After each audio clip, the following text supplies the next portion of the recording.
కర్నూలు జిల్లా మద్దికెర మండలం పెరవలి గ్రామం నుండి పోతాల పురుషోత్తం ఆధ్వర్యంలో నందమూరి తారక రామారావు విగ్రహానికి పూలమాల వేసి కడపలో జరగనున్న మహానాడు మహోత్సవం సంబరాలకు బయలుదేరారు.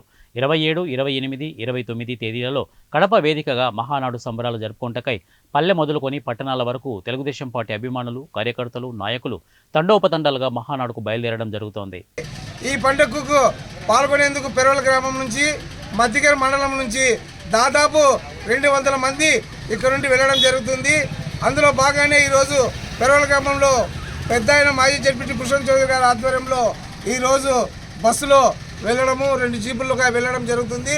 ఇందుకు గాను తెలుగుదేశం పార్టీ ఆహ్వానం మేరకు ప్రజాప్రతినిధుల సభ ఈరోజు, రేపు ముఖ్య తీర్మానాలు ఉంటాయి.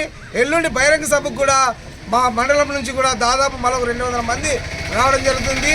కనుక ఈరోజు ఎంతో ప్రతిష్టాత్మకంగా మన జాతీయ అధ్యక్షులు, రాష్ట్ర ముఖ్యమంత్రి చంద్రబాబు నాయుడు ఆదేశాలు, మన జాతీయ ప్రధాన కార్యదర్శి నారా లోకేష్ గారు సైతం ఈరోజు పాల్గొని ఈ పండుగను విజయవంతం చేస్తూ కార్యకర్తలకు అయితేనేముంది, పార్టీకి అయితే ప్రజలకు ఎలా ముందుకు సేవ్ చేయాలనే ఉద్దేశంతో ఈరోజు దిశ నిర్దేశించబోతున్నారు.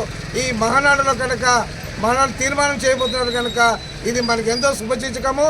మనం పశు సైనికులైనందుకు ఎంతో సంతోషకరమైన దినంగా భావిస్తూ ఇందుకు తరలి వెళ్తున్నందుకు చాలా సంతోషం వ్యక్తం చేస్తున్నాం.